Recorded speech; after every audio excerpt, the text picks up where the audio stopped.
Bloomberg Audio Studios. Podcasts, radio, news. You're listening to the Bloomberg Intelligence Podcast. Catch us live weekdays at 10 a.m. Eastern on Apple CarPlay and Android Auto with the Bloomberg Business app. Listen on demand wherever you get your podcasts or watch us live on YouTube.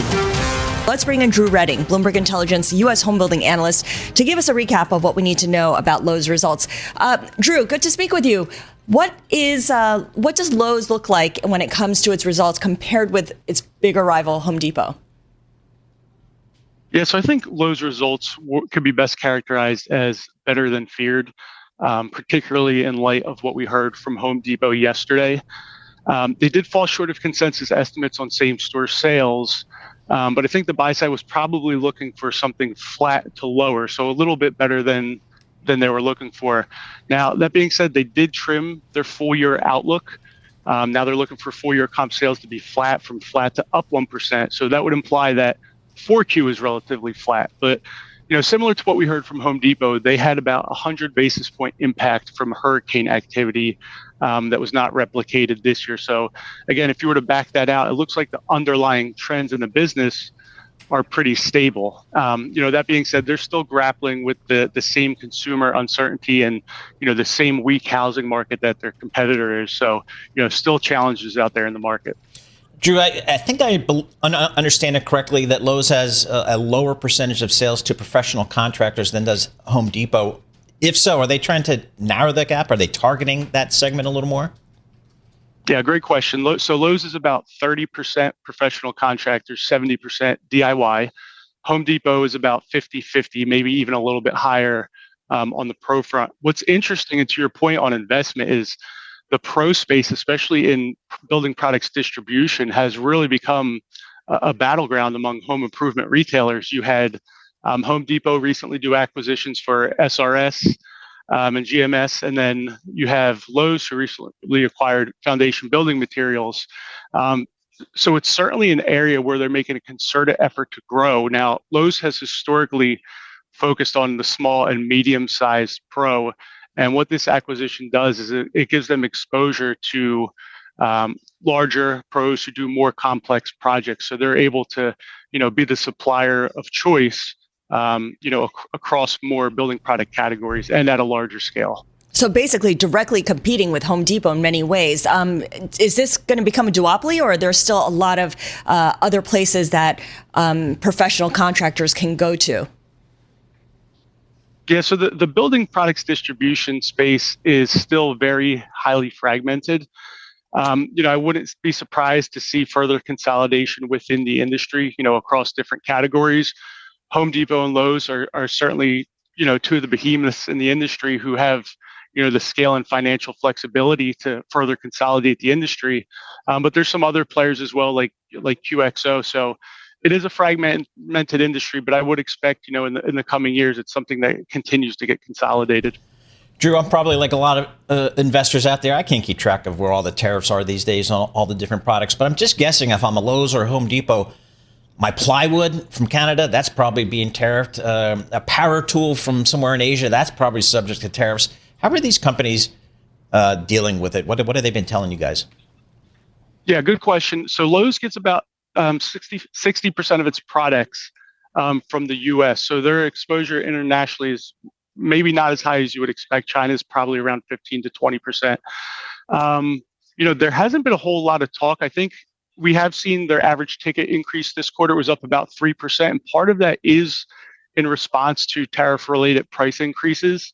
Lowe's told us that they were only modest increases, and they'll take a portfolio approach to how they increase prices. They'll look at their product lineup and see where they have more elasticity. But I think the impact of cost will start to come in a little greater as we look into Q4 and early 2026. And some of the areas that we're looking at, you mentioned plywood, so lumber tariffs from Canada.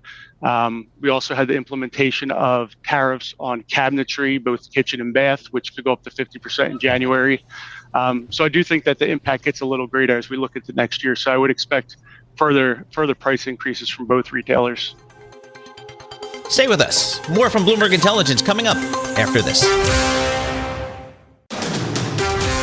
You're listening to the Bloomberg Intelligence Podcast. Catch us live weekdays at 10 a.m. Eastern on Apple CarPlay and Android Auto with the Bloomberg Business app. Listen on demand wherever you get your podcasts or watch us live on YouTube.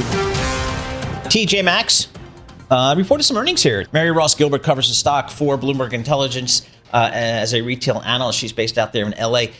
Mary, I know you guys like the TJ Maxx. I mean, Alex is a fan. Alex Steele's a fan. Scarlet Food's a fan. Lisa Mateo's a fan. I have the card. You've got the card. I have the credit card. All right, very good. Mary, are you a fan? Are investors a fan?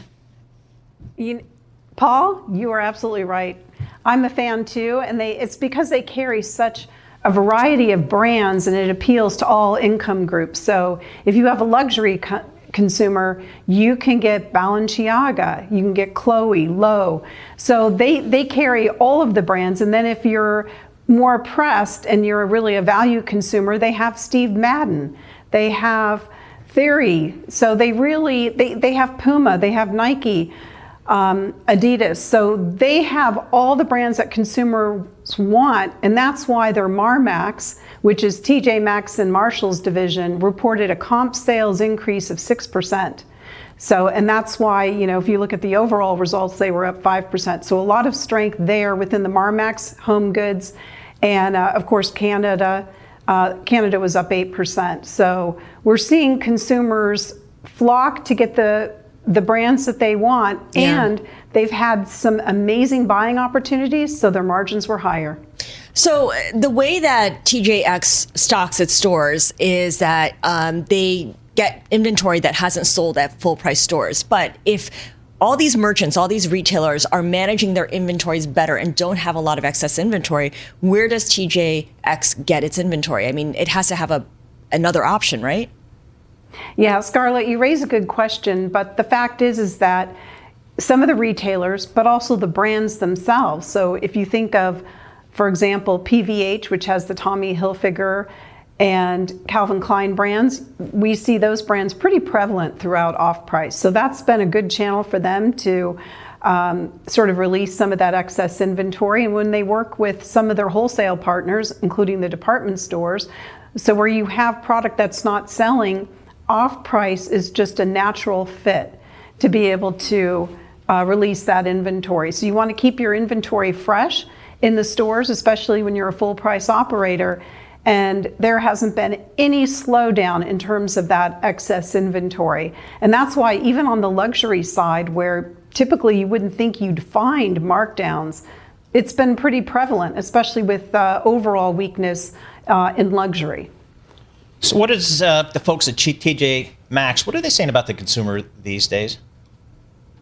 Well, the consumer, they're really seeing strength. So it's interesting because when you sort of read the take on Target with their results today, and they sort of cited, the consumer is very cautious. But that caution, I think what's really going on is that they've got the brands that consumers want. So those that are executing are the ones that are getting the sales, because even some retailers that are more full price oriented are generating sales. Or they may be promotional, like we're going to get Gap when they go to report tomorrow, and we think we're going to see strong results there out of Old Navy and out of Gap, and those are their two largest brands. So we think that they're just executing really well and providing great fresh merchandise, but they're also promotional and they provide value to the consumer. So the consumer is flocking to value, there's no doubt about it, but we do see some, operators. You've got Ralph Lauren on the luxury side. They continue to outperform, and their sales are always topping expectations too. And consumers there are willing to pay full price. So they're a lot less promotional. Every year, they seem to be less promotional. For that reason, they're able to sell at full price. So clearly, TJX has a strategy that works well given the current environment. And even when the economy is doing well, I would argue it has a strategy that works well. At what point do investors want more from the company than just executing on the strategy? Will they want, M&A? Do they want consolidation? Do they want innovation from TJX?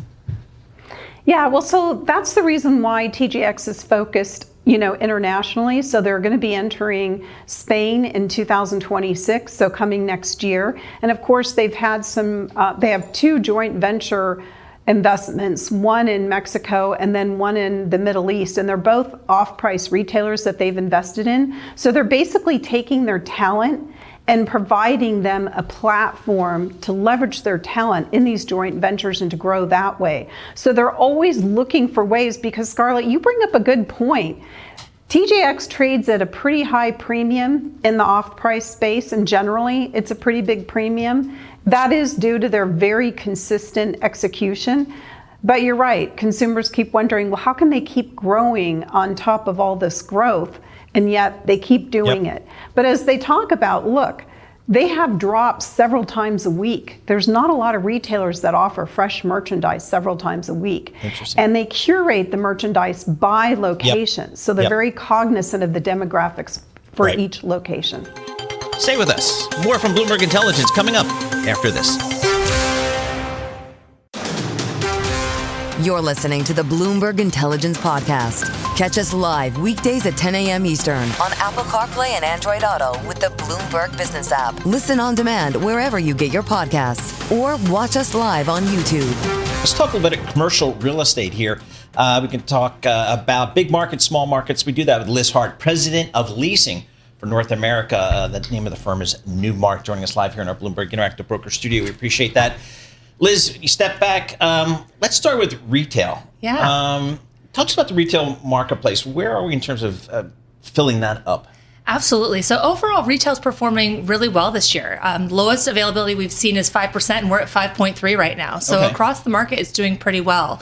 But like most of the market, it's a quite bifurcated story. So indoor malls performing very well. Power centers performing very well. But if you look at what the availability is, the availability that we're tracking, half of it's been on the market for over 24 months. So it's that bifurcated story that stuff that's not moving, it's really not moving.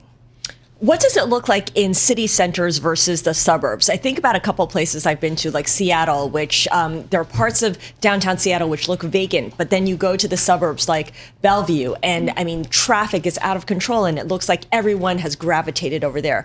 For certain cities that have really been hit hard by the work from home phenomenon, what does that look like? So we're seeing that trend start to stabilize. It definitely was a COVID trend that was very, very pronounced. And in the last 12 months, it started to smooth out. So it is starting to show that it's starting to blend. But in the market that you just showed, Seattle is a very occupier-friendly market. So that's one in which the retailers are really calling the shots. And that's true in a lot of those West Coast markets right now. You're not seeing that as much in other markets, particularly in the Sun Belt, where it's really the landlords who are calling the shots. So it is a suburban urban trend, but it's also a geographic trend across the United States. Here in New York City, we just had one of maybe the coolest office building open up, the JP Morgan building on Park Avenue. Just what one to watch, right? Awesome. We can't go in there yet, though. We can't? Well, maybe we can ask Jamie Dimon. You think he'll let us in if we ask him on the radio? He allows us to. Remote broadcast there. But again, across the street from Penn Station on, I guess it's 6th Avenue, the empty lot there where that old Pennsylvania Hotel used to be. So it seems like the city's definitely getting better. It's back. How does New York City look just from an office perspective? Absolutely. So in the trophy category, you're below 5% availability. So low single digits, very, very high performing. Again, you do have that kind of tale of two cities going on where the lower end of the market isn't performing as strongly, but we're seeing very high absorption in the top category, very strong demand being led, again, financial services sector, tech sector, which is coming back, and you're having a little bit of an AI boom here in New York City. A lot of companies coming out for the West Coast that want to get into New York City's tech talent, which is bigger than it's ever been. It's great to see that happening here in New York City. That is super interesting. Talk a little bit more about that. What kind of space are they looking for? How quickly are they growing? And, where do they want to be situated? Do they want to be in Midtown near banks? Do they want to be downtown where it's always been more of... that. And what's the New York name for our tech sphere? It's Silicon Alley? No. Yeah, maybe. Silicon Alley. I'd say Midtown South, and then south of that. They do like to be more downtown for the most part. No Midtown then, really. No. Although AI is a little bit of everywhere because it's also, very much where we are right now, right? Because it's even in this building, you guys have an AI division, and the talent here is going to be in your building as well. So it really is everywhere. But in terms of how quickly it's growing, I'll talk about San Francisco first, then we'll mimic how it's here as well. It's pretty incredible. It's growing as quickly as I've ever seen it in my 20-year career. There's several companies in San Francisco that started less than 5 years ago that are already looking for over 100,000 square feet. I think there's 7 as of the last count, but the number's changing so quickly, it's hard to keep track of. And what you're really seeing is a commitment to the office space. So how interesting is this, right? They're able to build new companies. They certainly have access to technology, you know that, and they're a tech-first company, but why are they choosing to be in the office? Well, they're solving big problems, and when they're doing it, they want to be doing it face-to-face, and they're choosing to do it mostly in higher-end buildings, creative buildings. They love high ceilings. They love to have natural light, and one thing that's really interesting is a lot of them are thinking about productivity hacks. So how do they get snacks that are elevating their productivity? How do they make sure that they even have the level of oxygen? Isn't that interesting? To make sure that they're maximizing their productivity. So a lot of an analytical approach to real estate that's probably much more than we've seen in that past generation.